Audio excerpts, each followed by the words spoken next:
Welcome to the Stoicism Soul, where we explore ancient philosophies to help you unlock your fullest potential and live a meaningful life. When we hit our lowest point, we are open to the greatest change. Mindfulness is a mental state achieved by focusing one's awareness on the present moment, while calmly acknowledging and accepting one's feelings and bodily sensations, used as a therapeutic technique. Mind Zero-ness is mindfulness. In today's video, let's listen to an inspiring story about how to empty your mind. The story begins in a small village nestled between rolling hills. There lived a young man named Haku that he was known throughout the village not for his strength or skills, but for his restless mind. Though life in the village was simple, Haku found no solace in its routine. He yearned for something greater, a sense of clarity, a peace beyond thought. Stories of a great Zen master who lived atop a distant mountain had long fascinated him.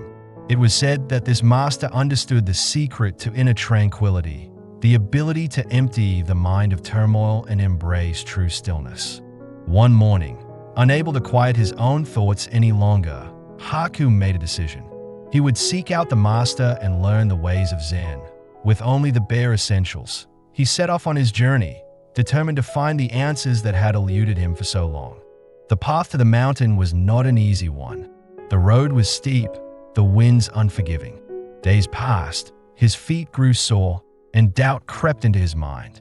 Was he chasing something impossible? Was peace nothing more than an illusion? Yet, something deeper pushed him forward. He continued, step by step, until at last, he reached the mountain's peak. There, amidst the silence of the highlands, sat the Zen master, motionless, his eyes closed in deep meditation. Haku hesitated for a moment, then stepped forward and bowed. "Master," he said, his voice carrying the weight of his restless thoughts, "I have come seeking wisdom. My mind is never still. I am trapped in my own thoughts, unable to find peace. Please, teach me how to empty my mind." The Zen master slowly opened his eyes, his gaze calm and unwavering. A faint smile formed on his lips. "Empty your mind," the master repeated, as if tasting the words. "Very well, I shall teach you." The master led Haku through a quiet passage into a courtyard, where a serene garden lay in perfect harmony with the world around it. The air was still, yet alive with the subtle whispers of rustling leaves.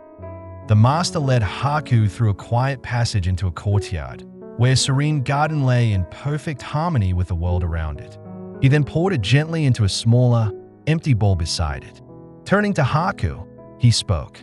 "Now, my student, your task is simple. Empty this basin.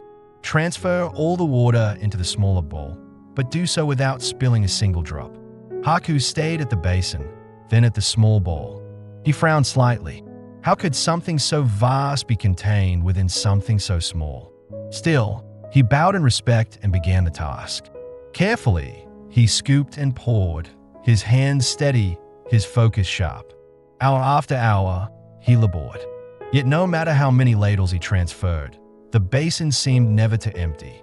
His arms grew weary, his breath became heavy, and frustration crept into his heart like a slow-moving shadow. The more he struggled, the more restless his mind became. His thoughts clashed like waves in a storm. Why was this impossible? Was this a test with no answer? The Zen master watched patiently, his eyes calm, his presence like an unmoving mountain amidst Haku's turmoil. Finally, as he sensed the weight of frustration settle upon his student, he stepped forward and placed a gentle hand on Haku's shoulder. "Haku," the master said softly, "you are trying so hard to empty the basin, yet you have forgotten the first and most essential step." Haku, his breath still fast, looked up, confusion clear in his eyes. "Master, what is it that I have forgotten?" The master smiled, his voice warm like the morning sun. "Before you can empty the basin, you must first empty your mind." Haku blinked, his mind still clouded with questions. How does one empty the mind? The master's gaze was steady, his words simple yet boundless. "Let go. Release your worries, your fears, your attachments. Do not think of the basin as something to be conquered. Do not see the task as a struggle to complete. Instead, Be fully present. Become one with the act itself, and everything else will follow. Haku inhaled deeply, closing his eyes for a moment. He exhaled slowly, allowing the tension within him to drift away like autumn leaves carried by the wind. He returned to the task, not with urgency, but with quiet presence. He stopped trying to empty the basin and instead focused on the simple act of each scoop. He listened to the soft sound of water falling into the bowl, felt the smoothness of the ladle in his hands, observed the rhythm of each motion. As his mind emptied, something miraculous happened. The water seemed to flow with him, as if responding to his tranquility. The basin, once endless in its resistance, began to empty naturally, without force, without struggle. The master nodded, watching in silent approval. Haku had begun to understand. As Haku released his tension and surrendered to the present, something profound began to unfold. His breath deepened, his mind quieted, and his movements became effortless, no longer strained by expectation or force. He was no longer merely scooping water. He was simply moving with it. His hands followed the natural rhythm of the task, his thoughts no longer resisting the moment, but flowing alongside it. A deep stillness settled within him, yet he had never been more alive. And then, something remarkable happened. The basin, once seemingly endless, now reflected his inner state. With each gentle motion, the water poured itself into the smaller bowl, as if responding to his newfound tranquility. No longer was he fighting against the task. No longer was he trying to force completion.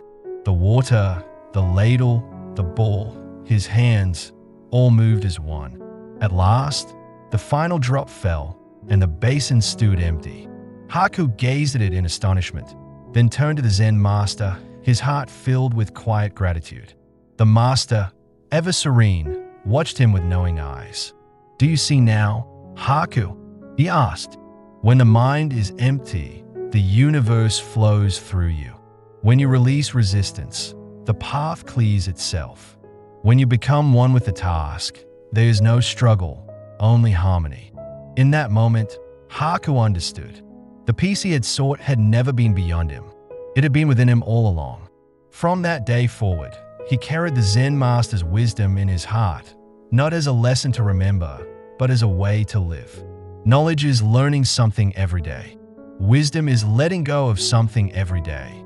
If our Zen story resonated with you, please like, share, and subscribe to continue receiving content that challenges and nourishes both the mind and soul.